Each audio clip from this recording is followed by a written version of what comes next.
교독하도록 하겠습니다. 마태복음 5장 1절에서부터 6절까지 말씀을 보겠습니다.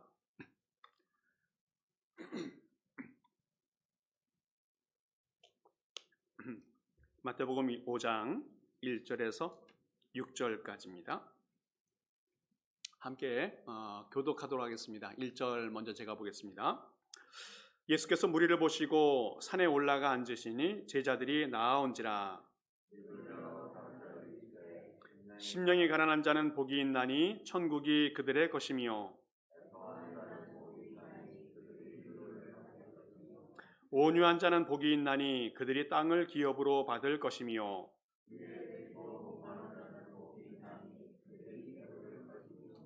아멘. 계속해서 마태복음 말씀을 통해서 8가지 복, 8복에 대한 말씀을 나누고 있습니다. 우리가 어떻게 이 세상에서 행복하게 살아갈 수 있을까? 주님께서 우리에게 말씀하신 그 말씀을 기초로 해서 그 원리들을 한번 찾아가 봅니다. 오늘 성경에서 이야기하고 있는 이 8복, 8가지 복, 그것은 예수님의 성품과 연관이 되어져 있습니다. 예수님의 성품을 대변하고 있다라고 말할 수 있습니다. 그래서 한 가지 한 가지 그 말씀을 묵상하면서 예수님의 성품을 닮아가는 사람이 된다면 그 사람이 정말로 행복한 인생을 살아갈 수 있게 되어진다는 겁니다.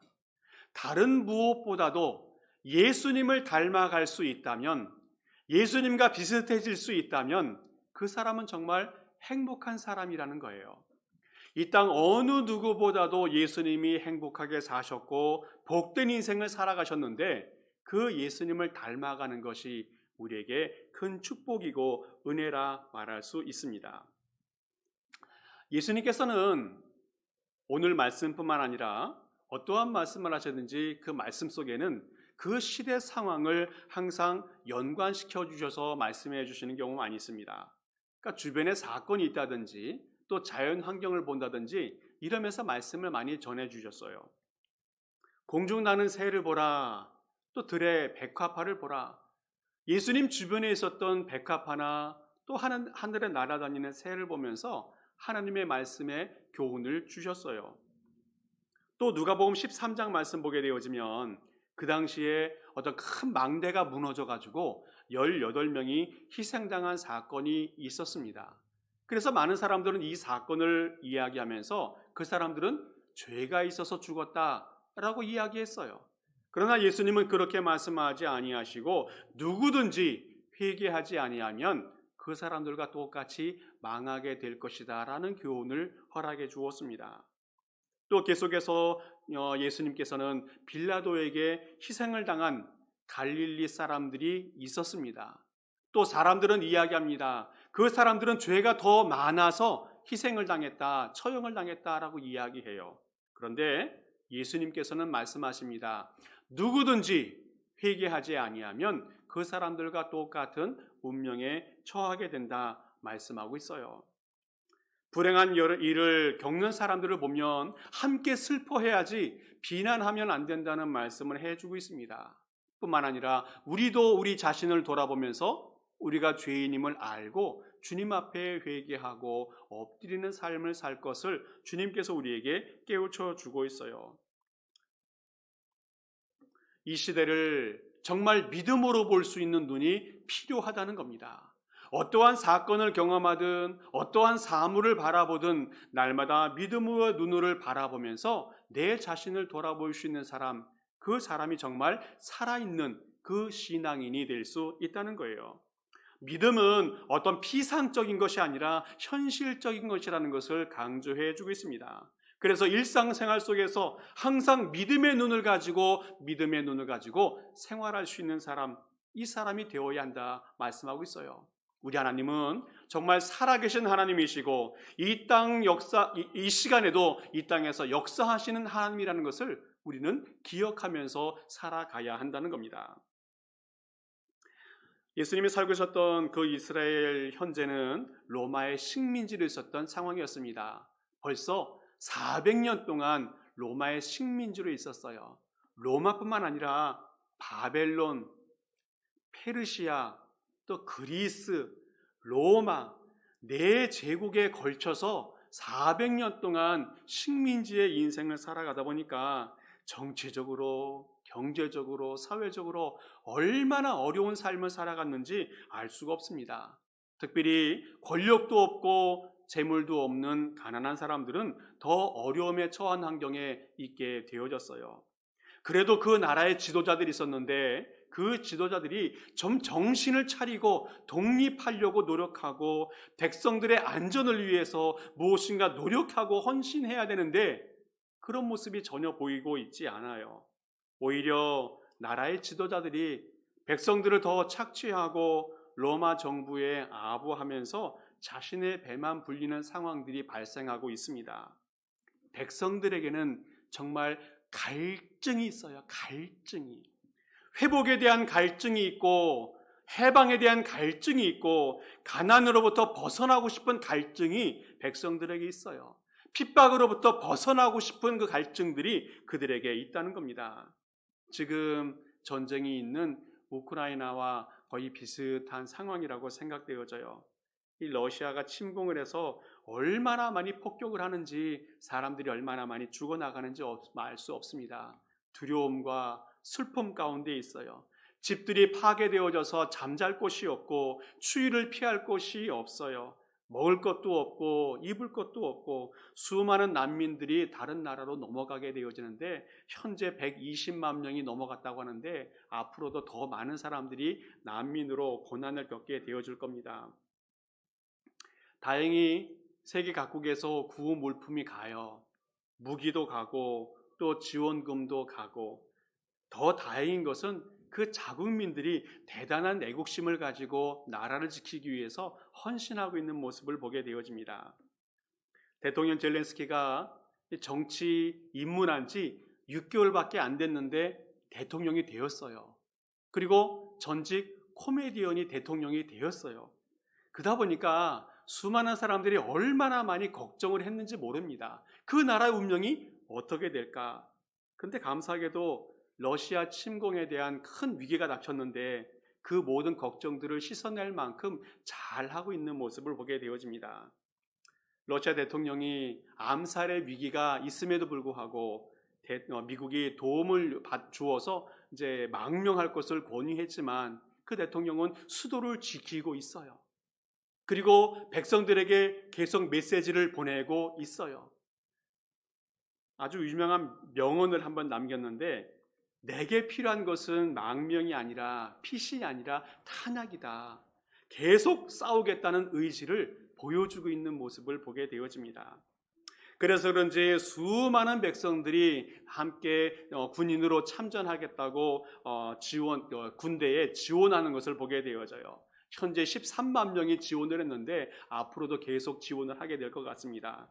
국내뿐만 아니라 외국에서도 자국민이 들어와요. 남자들뿐만 아니라 여성분들도 군대에 입대하게 되어지고 젊은 분뿐 아니라 나이가 60이 넘은 분도 100발이 된 분들도 군대에 자원하는 것을 보게 되어집니다. 일반인뿐만 아니라 정치인들, 스포츠인들 정말 편안하게 살 수 있었던 수많은 사람들이 지원을 하고 있어요.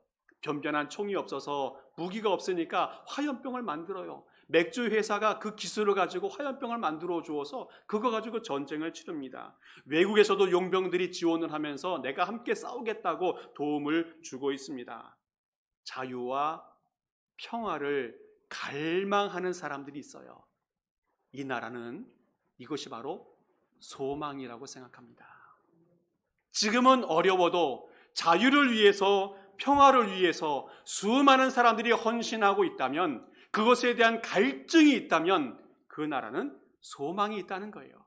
지금만 바라보면 어렵지만 지금만 생각하면 답답하지만 미래를 생각하면 소망이 있다는 거예요. 이것을 바라보는 갈증, 그 국민에게는 그 갈증이 있는데 그 갈증이 조만간 채워지지 않을까 기대가 되어집니다. 수많은 나라에서 전쟁이 있고 분쟁이 있었지만 이렇게 한 나라 백성들이 똘똘 뭉쳐서 한 방향을 향해서 나아간다면 정말 소망이 있다고 여겨집니다. 우리도 그들을 위해서 기도해주고 끝까지 변치 않는 마음이 될 수 있도록 그리고 우리도 무엇인가 도울 수 있는 일이 있다면 한번 고민해 보고 한번 방법을 찾아보는 것이 어떨까 하는 생각이 들어집니다. 오늘 성경에서 예수님께서 의에 줄이고 목마른 자는 복이 있다 말씀합니다. 그러면 주님께서 그 갈증을, 그 배고픔을 채워주시겠다 약속해 주었어요. 의로운 삶을 살아가는 사람, 그 사람이 갈증을 가지고 있는데 그 사람에게 하나님께서 복을 주시고 채워주시겠다는 약속을 해주고 있어요. 이 성경 말씀이 좀 어려운데 말들을 좀 풀어보면 좋겠습니다. 오늘 성경에서 나오는 의라고 하는 말이 있는데 이 디카요스네라는 말이에요. 의롭게, 올바르게, 바르게, 참되게 진리로 살아가는 삶을 이야기합니다. 중요한 것은 이 의에 대한 기준은 하나님에게 있다는 겁니다. 우리 하나님이 의로우신 분이고 우리 하나님이 공평과 정의가 있는 분이고 우리 하나님이 마지막 날 심판하실 때에 의롭게 정의롭게 판단하실 수 있는 분이 우리 하나님이라는 겁니다. 반면에 우리는 어떻습니까? 우리는 하나님 앞에 죄인이라는 거예요. 의롭지 못한 그런 존재라는 겁니다. 그래서 로마서 3장 말씀에도 이런 말씀이 있어요. 의인은 없나니 하나도 없으며 깨닫는 자도 없고 하나님을 찾는 자도 없고 다 치우쳐 함께 무익하게 되고 선을 행하는 자가 없나니 하나도 없다. 이것이 바로 우리의 현실입니다. 우리의 모습은 의롭게 살아가려고 하지만 죄에 빠지는 우리의 모습들, 시험에 빠져서 허덕이는 우리 인생들을 이야기하고 있습니다. 죄의 유혹이 오면 당당하게 이겨나가야 되는데 매일 넘어지는 우리의 모습을 이야기해 주고 있어요. 오늘 이 말씀을 통해서 개인이든 사회든 우리가 살아가는 이 세상에는 죄와 부정이 가득 차 있는 그 현실을 이야기하면서 정말 하나님의 은혜가 필요하고 예수 그리스도의 십자가 속죄가 필요하다는 것을 다시 한번 깨닫게 되어집니다. 또 성경에서 줄이고 목마르다는 말씀은 어떤 갈증을 이야기해요. 갈증. 근데 그 갈증은 어떤 육체적인 갈증이 아니라 어떤 절대적인 갈증을 이야기해요. 정말 목이 말라 죽을 것 같은 그 갈증, 배가 고파서 죽을 것 같은 그 배고픔을 이야기하고 있어요. 근데 지금 우리의 모습은 어떻습니까? 이 풍요로운 세상이에요. 먹을 것이 넘쳐나고 마실 것이 넘쳐나고 정말 가진 것이 너무 많은 풍요로운 시대를 살다 보니까 이 갈증을 정말 느끼기 어려운 현실이 되어져 버렸습니다. 그런데 오늘 주님께서 줄이고 목마른 자에게는 그 갈증을 채우시고 공급하시겠다 약속해 주었습니다. 아모스 말씀에서도 이렇게 이야기하고 있어요. 주 여호와의 말씀이니라. 보라, 날이 이르리니 내가 기근을 땅에 보내리니 땅이 없어 주림이 아니며 물이 없어 가람이 아니요 여호와의 말씀을 듣지 못한 기갈이다 말씀하고 있습니다. 하나님의 말씀과 하나님의 은혜가 사라져버린 것, 바로 그것이 우리에게 큰 고통이라는 겁니다. 그런 영적인 고통이 있는 것, 바로 그것 자체가 하나님의 심판이라는 것을 말씀해 주고 있어요. 결국 우리는 의를 추구하고 또 의를 갈망하면서 살아가는 사람이 되어야 되는데 이 땅에서 정말 우리 자신 스스로가 의로운 사람이 되어져서 하나님의 뜻을 이루는 그런 사람이 되어져야 됩니다. 그리고 이 땅을 정말 의로운 나라를 만들어가는 백성들이 되어져야 된다는 거예요. 이 땅이 정말 굶주림과 또 목마름이 많이 있어서 해결되지 못하지만 우리는 못할 수 있지만 마지막 날에는 주님께서 완전하게 최후 승리를 주시고 또 새 하늘과 새 땅에서는 그런 나라를 만들어 줄 것이라는 그 갈망이 있는 사람, 그 갈증을 가지고 사는 사람이 되어져야 한다는 것을 말씀해 주고 있어요.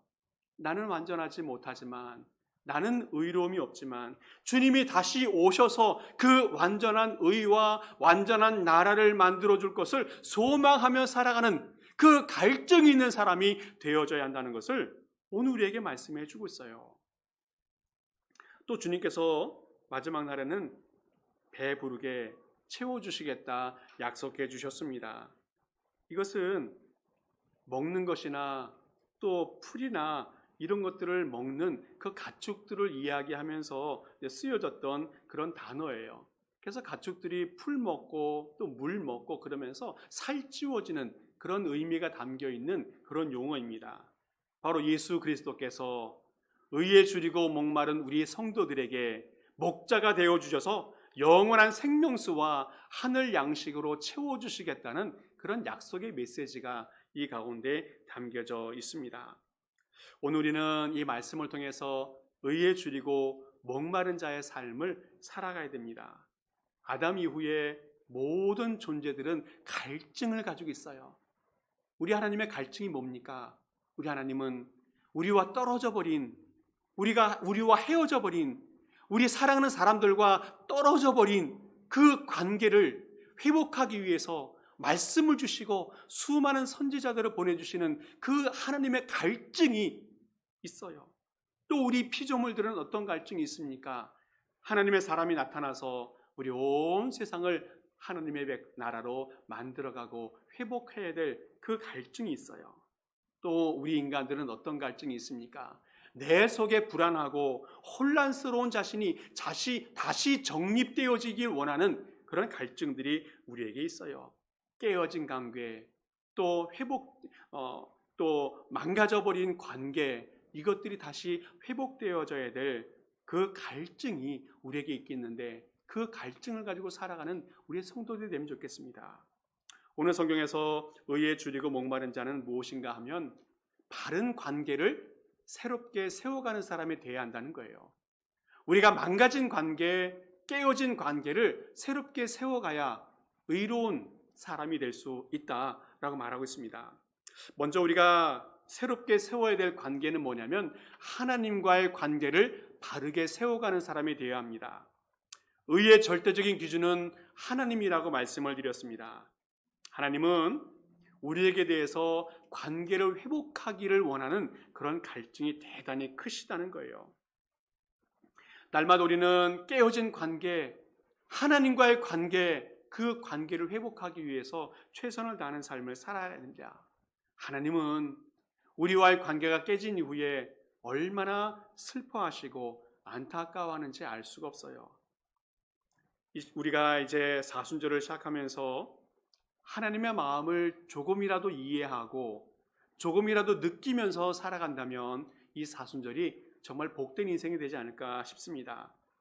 사순절은 예수님이 십자가에 죽으시고 부활하신 그 부활절을 준비하는 40일을 기념하는 절기입니다. 예수님은 처음부터 하나님과 함께 했어요. 그리고 이 땅에 내려오셨지만 끝까지 주님과 함께 하려고 노력하셨는데 그 모습이 바로 기도하는 모습이었다는 겁니다. 하나님과 영원히 끝까지 계속적으로 함께하고 또 동력하기 위해서 기도하는 삶을 살았던 분이 우리 주님이셨어요. 하늘에 계실 때뿐만 아니라 이 땅에서도 기도하면서 어떻게 하든지 하나님과 좋은 관계를 계속 맺으려고 노력하셨던 분이 우리 주님이셨다는 겁니다. 중요한 순간마다 기도하면서 하나님과 함께 했어요. 제자를 선택할 때에도 또 십자가를 지기 전날 밤에도 주님께 기도하면서 하나가 되었어요. 함께 사역하면서 함께 의를 이루어갔습니다. 새벽 시간마다 기도하였고 한적한 곳에서 기도하셨고 은밀한 곳에서 기도하면서 하나님과 함께 하셨다는 겁니다. 사역을 하시기 이전에 사단에게 시험을 받았는데 그 기간 전에 40일 동안 금식하면서 기도하였어요. 하나님과 함께 이 큰 고난의 시험을 이겨 나가셨다는 겁니다. 예수님은 기도의 삶을 통해서 언제나 하나님과 좋은 관계를 맺고 있었고 하나님과 좋은 관계를 유지하면서 살아가셨다는 겁니다. 그래서 예수님이 의로워 주셨다는 거예요. 예수님은 언제나 기도하면서 하나님의 의를 이루는 그런 분이 되어 주셨습니다. 겟세마네 동산에서 땀방울이 핏방울이 되도록 흘려주시는 그 간절함을 가지고 의로운 삶을 계속 살아가 주셨어요. 오늘도 우리는 우리 주님과 같은 그런 갈증이 있는가라는 겁니다. 하나님과의 관계가 정말 좋아지는 그 갈증이 우리에게 있는가라는 거예요. 하나님 우리를 사랑하여서 우리를 위해서 얼마나 많은 일들을 하셨는데 그것을 생각할 때마다 우리의 마음이 뭉클해지고 뜨거운 감정이 생기지 않는가라는 겁니다. 예수님이 살아가셨던 그 발자취를 돌아보면서 우리를 위해서 많은 일들을 행해 주신 것을 생각할 때마다 우리의 마음이 뭉클해지고 뜨거운 감정이 생기지 않는가라는 거예요.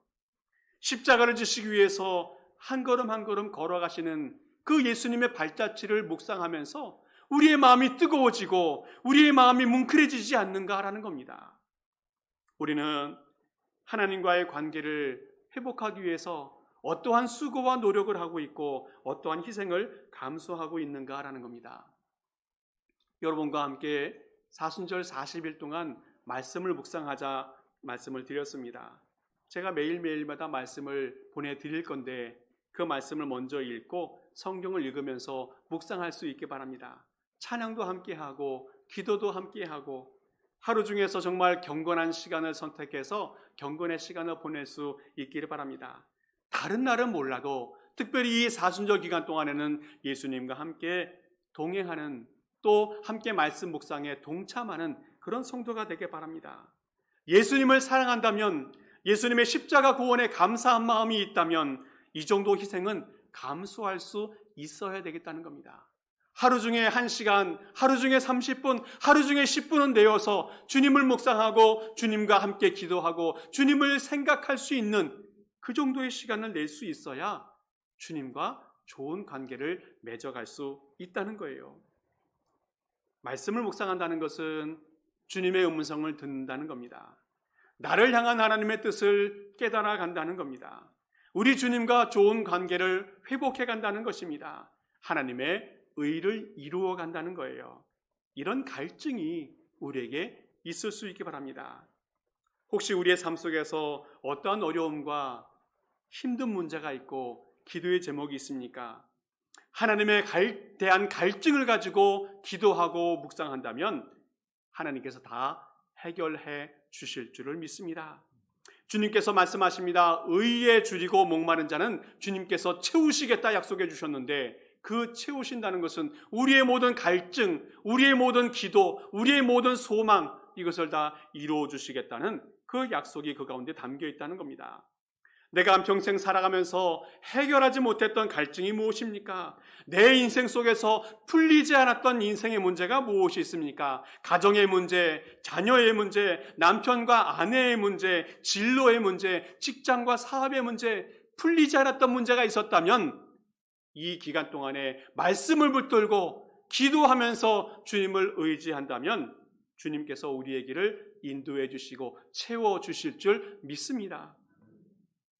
오늘 또 앞으로의 모든 인생 가운데 의에 줄이고 목마른 그런 갈증을 가지고 주님을 묵상하면서 기도하면서 살아가는 그런 성도 되었으면 좋겠어요. 또 두 번째로는 우리가 무엇을 바르게 해야 되는가 하면 이웃과의 관계를 좀 바르게 세워가야 됩니다. 어떤 목사님의 이야기를 좀 들려드릴게요. 이 목사님의 부모님이 집 가까이에 살고 계셨다고 합니다. 그래서 시간 날 때마다 퇴근할 때마다 집에 들려서 부모님을 돌봐드렸다고 해요. 근데 하루는 집에 들려갔더니 뒷집에 있는 그 지붕에 물바지가 있는데 그 물바지 방향이 이 부모님의 집으로 오게 되어져 있어서 비가 올 때마다 그 물이 자꾸 떨어지면서 이 집에 물이 들어오게 되어졌다는 거예요. 그냥 떨어지면 괜찮은데 그 물이 집 안에까지 들어오고 또 벽을 타고 내려오고 방바닥까지 내려와서 정말 불편하게 되어졌다는 겁니다. 그래서 시간이 될 때마다 쫓아가서 그 집에 요청을 해서 좀 시정을 해달라고 방향을 바꿔달라고 이야기를 했는데 잘 시정이 안 돼요.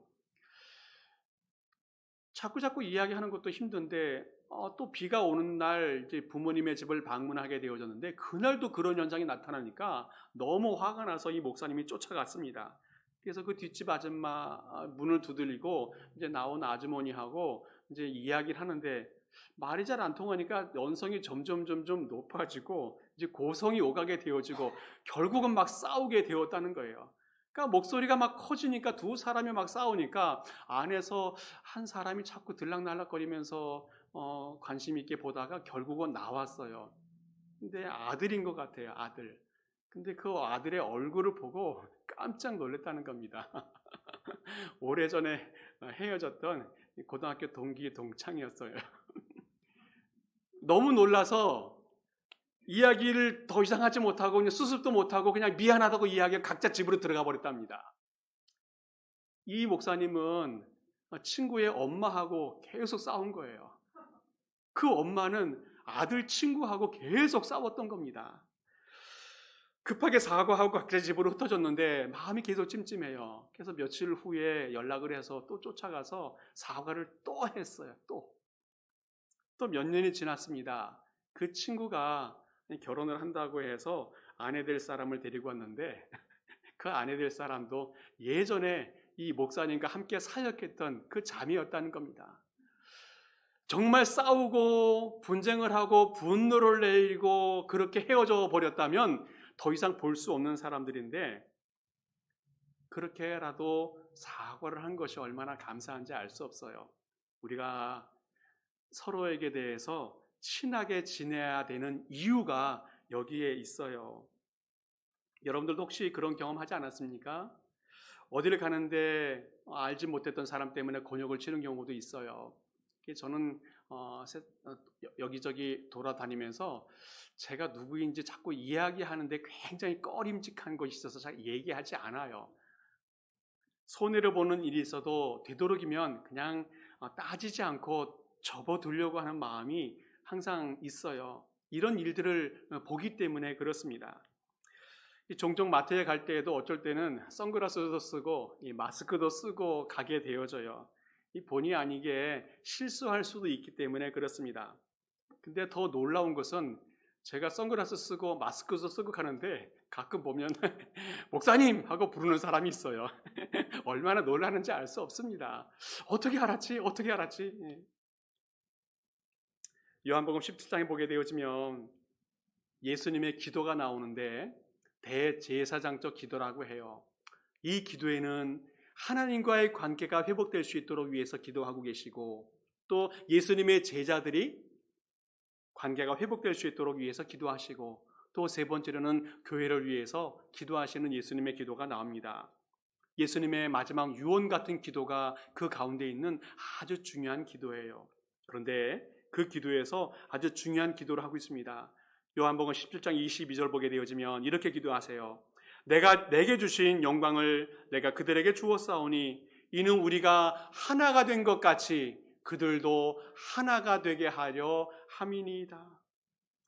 하나님과 예수님이 하나 되었던 것처럼 예수님의 제자들도 하나가 되게 하옵소서 기도하고 있습니다. 왜 이런 기도를 드려요?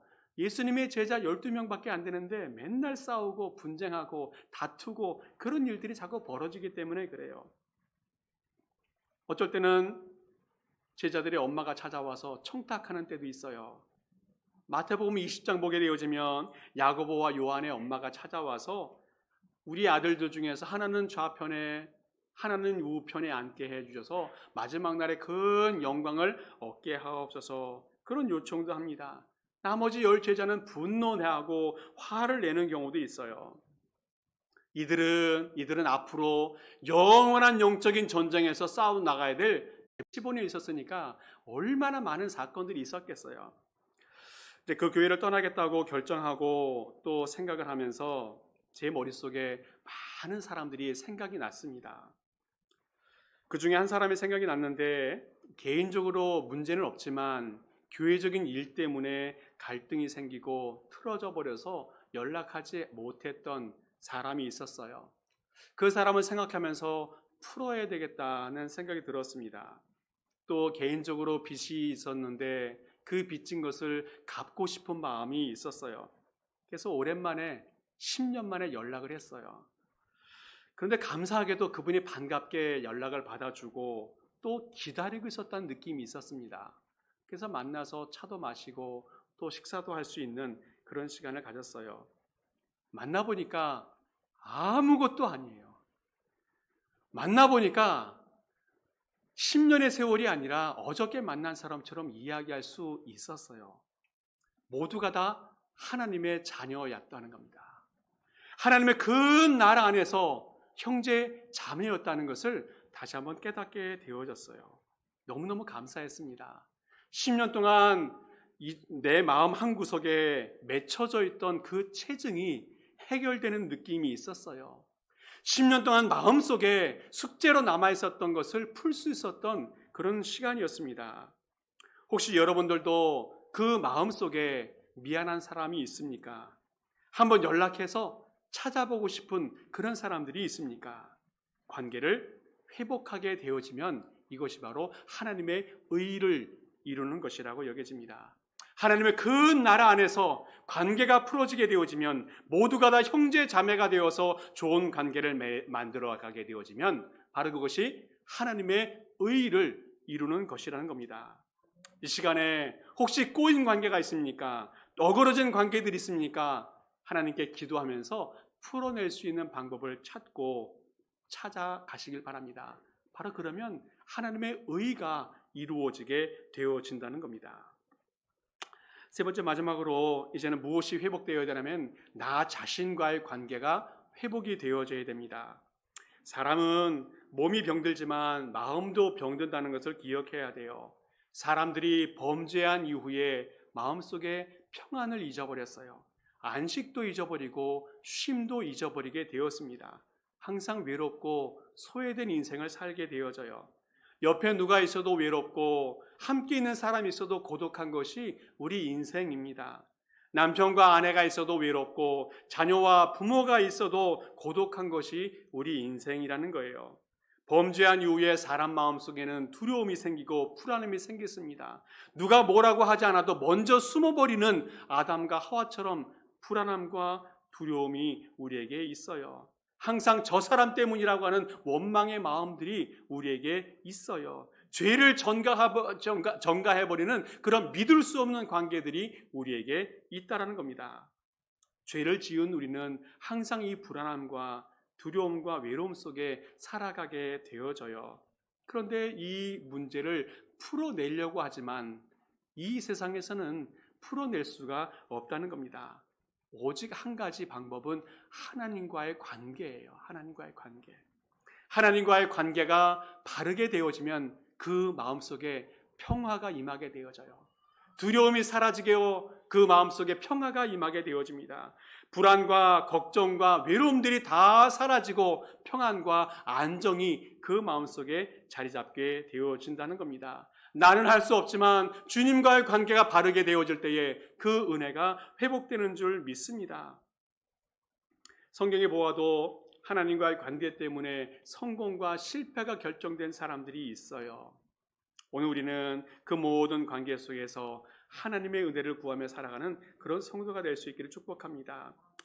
말씀을 정리합니다. 이 세상에서 정말로 우리가 행복하게 살아가려면 의를 추구하고 의를 갈망하는 사람이 되어야 합니다. 바로 의를 갈망하는 사람은 하나님과의 관계, 또 사람들과의 관계, 나 자신과의 관계를 바르게 세워가는 사람이 되어야 됩니다. 주님께서 요한복음 7장 말씀에 이렇게 말씀하고 있어요. 누구든지 목마르거든 내게로 와서 마시라. 나를 믿는 자는 성령의 이름과 같이 그 배에서 생수의 강이 흘러나리라 말씀하고 있습니다. 주님을 구하는 사람에게 생수의 강이 흘러나게 하리라.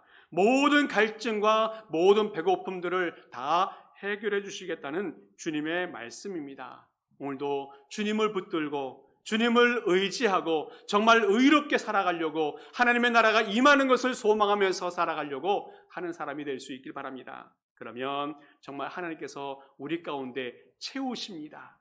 행복하게 하십니다. 주님의 모든 소원을 다 들어주십니다. 주님의 복된 백성 될 수 있습니다. 오늘도 주님의 말씀 붙들고 의롭게 살아가 주님이 약속하신 모든 축복들을 다 누려가는 모든 백성 될 수 있기를 간절히 축복합니다. 함께 기도하겠습니다. 하나님 아버지 감사합니다.